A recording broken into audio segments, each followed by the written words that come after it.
Bom dia, está gravando. Tá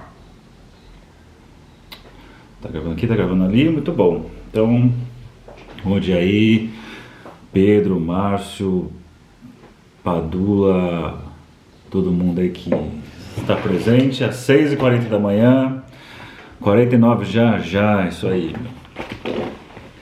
Vamos até os 100 e faço uma pausa. Vamos ver, né? Bom, o meu comentário aqui hoje, bom dia Esther, bom dia Ricardo, é sobre um tema, é muito legal esse tema, que é a questão da perversão e ponto que ela se assemelha com a neurose obsessiva e com a histeria, né?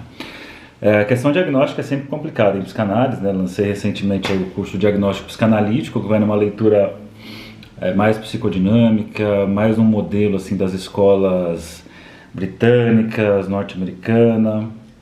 Mas você tem a turma dos franceses ali, o Lacan, né, cara? Lacan que é uma clínica fundamental, só que é uma outra forma de pensar, né? Um outro tipo de questão, até a questão diagnóstica é muito criticada, assim, será que tem diagnóstico, a gente pode chamar de diagnóstico na psicanálise lacaniana, enfim.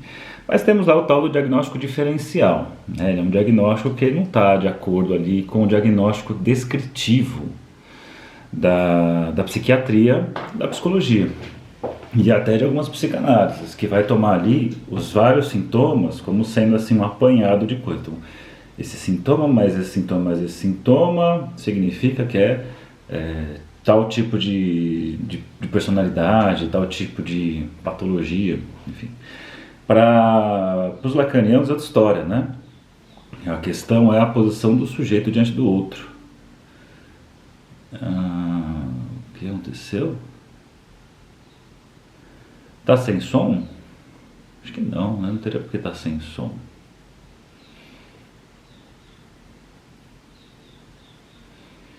Tem que ver se tá sem som, tem umas coisas que mudaram aí no iPhone, sei lá o que acontece agora no Instagram, que fica sem som, aí você tem que levantar o volume do lado lá e dá errado, enfim. Ó, tem bom dia de Paris. Tá chegando o som aí em Paris? Não está com som ou está sem som? Normal, então beleza. Se um tá normal, significa que todos têm condições de estar normal.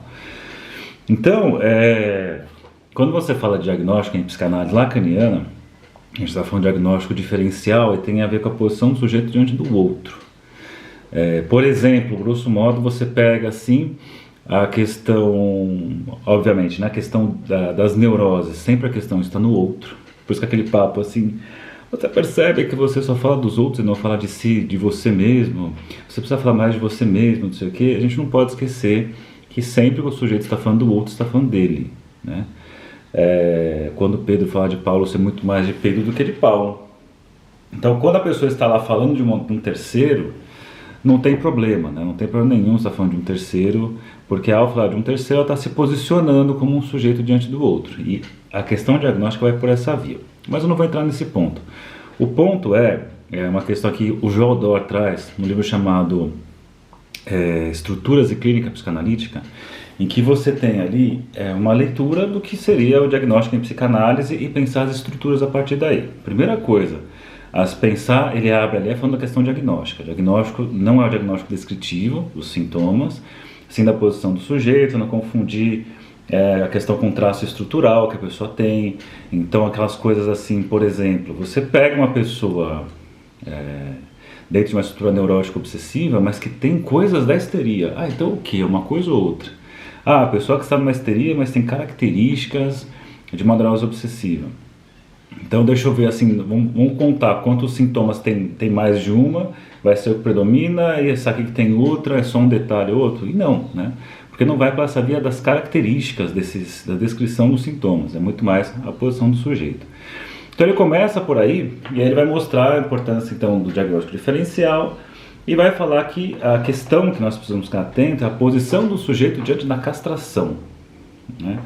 Castração tem a ver com castração, pensando lá no Freud, era aquela ameaça que o menino sentia de ter seu pipi arrancado, mas que isso obviamente evoluiu, a compreensão. O Freud também amplia o vocabulário, amplia a noção de sexualidade. E quando a gente fala de castração, para os lacanianos, é a castração do gozo. Mas para ficar acessível para todo mundo, é a castração do seu narcisismo, é a castração desse seu tudo poder no mundo, que é isso que uma criança passa no seu desenvolvimento. Existe um momento em que ela é o rei, ela é o centro do mundo. Agora eu era herói, meu cavalo só... Não, agora eu era o herói, o meu cavalo só falava inglês. A noiva do cowboy era você, além das outras três. Olha só, né? Era o herói, é o rei e todas são dele, que é a música do Chico Buarque. Que a criança vive isso, a tal da fase fálica. E aí vem o momento de perder esse lugar. Ainda bem que se perde esse lugar, apesar de que certos cargos políticos, empresariais, sei lá, ou sei lá, o lugar que a pessoa, quando a gente fala assim, você quer conhecer uma pessoa, dê poder a ela, significa, você quer conhecer a pessoa como ela realmente ofereça um poder que vai levá-la a ter uma ilusão de que ela não é mais castrada, ou seja, que ela pode tudo, que ela pode que bem entender, que ela é o centro do mundo. E aí a gente sabe o que acontece quando você vê na política, pessoas que assumem esse lugar, pessoas até do dia a dia, assim, que tem um pouco de poder, causa essa ilusão aí de que a falta foi cessada, que não é mais castrada, e se revela na sua faceta não castrada. Muitas vezes acontece no trânsito isso, né? A pessoa se sente segura dentro de um carro, posso falar disso um outro dia, né? O comportamento das pessoas dentro de carro, ainda mais quando se sentem mais seguras no carro, e o que revela aí umas facetas. Enfim, mas tudo isso, para chegar no ponto, ele vai falar assim, bom, então tem a questão da posição do sujeito diante da castração, e antes de entrar nas várias estruturas, ele faz um comentário sobre a perversão. A perversão ali, por ser um cenário inicial de todo mundo, que o Freud vai falar em 1905, nos 3 ensaios sobre a teoria da sexualidade, que a infância é perversa. Nós temos práticas ali, práticas que, se fosse feita por um adulto, que reconhecem as leis e mesmo assim faz aquilo que faz, configuraria transgressões, né?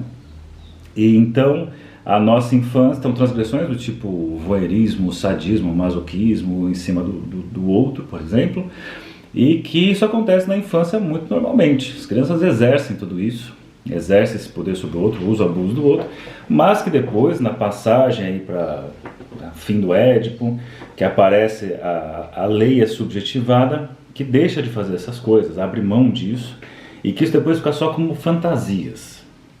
Então a gente pode concluir assim rapidamente aqui, que é o que dá tempo, que nas neuroses o sujeito ele tem lá os seus impulsos castrados ali, né? Ele tem sua castração, melhor dizendo, ele tem lá os impulsos com seus limites, que não vai ultrapassar, porém suas fantasias, nossas fantasias, são sempre fantasias perversas. Beleza, então.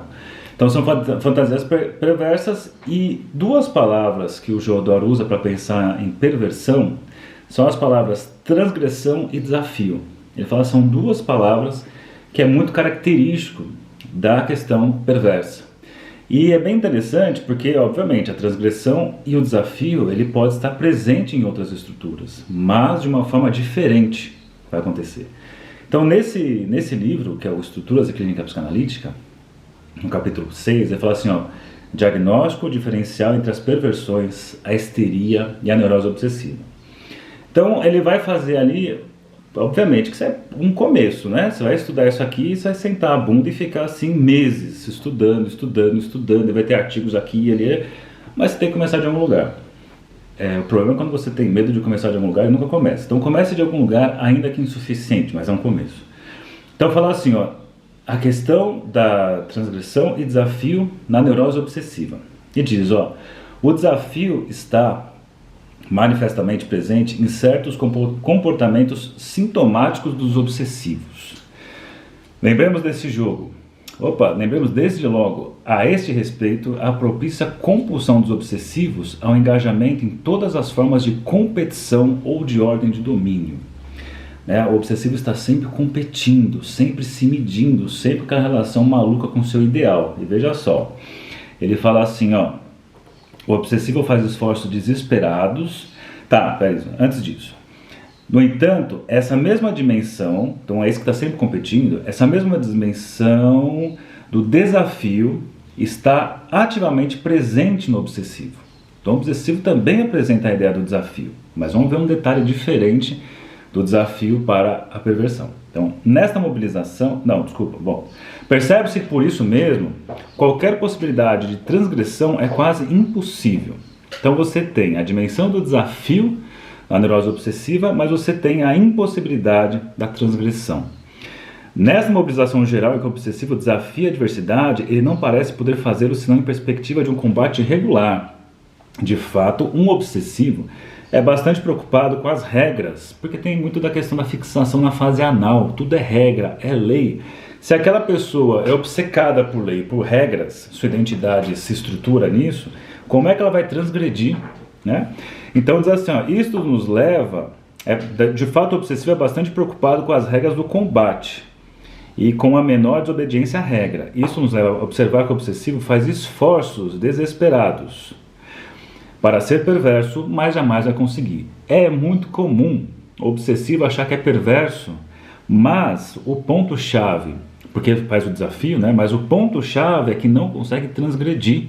Isso diferencia claramente.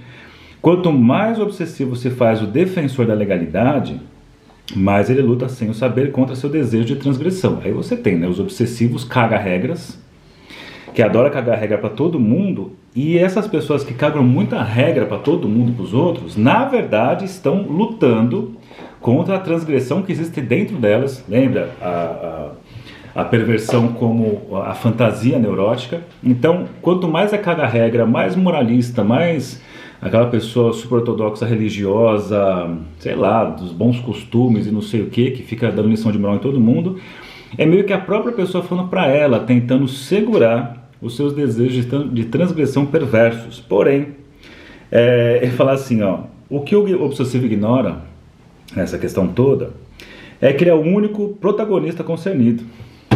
Né? O obsessivo é esse daí competitivo, que compete todo desafio, porém, só existe um na história, é ele contra ele mesmo, porque tem a questão da relação com o seu ideal. O obsessivo não está preocupado com o outro exatamente, né? Mas o outro como o outro duplo dele, o ideal que ele tem de si, que ele luta incansavelmente para superar. Provavelmente vai perder porque é um ideal, né? Mas fica nessa luta homérica, por isso que ele está lá morto, mas está o tempo todo aceitando tudo que coloca para ele. Aí coloca assim, a transgressão posta em ação equivale a uma fuga, e diz assim, a maior parte trata-se de uma transgressão insignificante, como por exemplo aquela violência do obsessivo de dizer assim, a pessoa fez tal coisa, aí eu olhei bem pra ela, assim, olhei bem pra ela. Tá, mas você fez o quê? Não, eu olhei bem pra ela, eu mostrei toda a minha raiva quando eu olhei bem pra ela. Como se isso fosse uma coisa assim, nossa, o outro ficou super arrasado que você olhou bem pra ela, assim, enfim. Então são sempre transgressões inúteis, transgressões que não têm grande valor, transgressões que, nossa, grande coisa, assim. Então, às vezes vai cometer um furto muito insignificante, quer saber então, vou cuspir aqui em tal coisa, quer saber então, vou deixar esse vaso virado, quer saber então, vou fazer não sei o quê.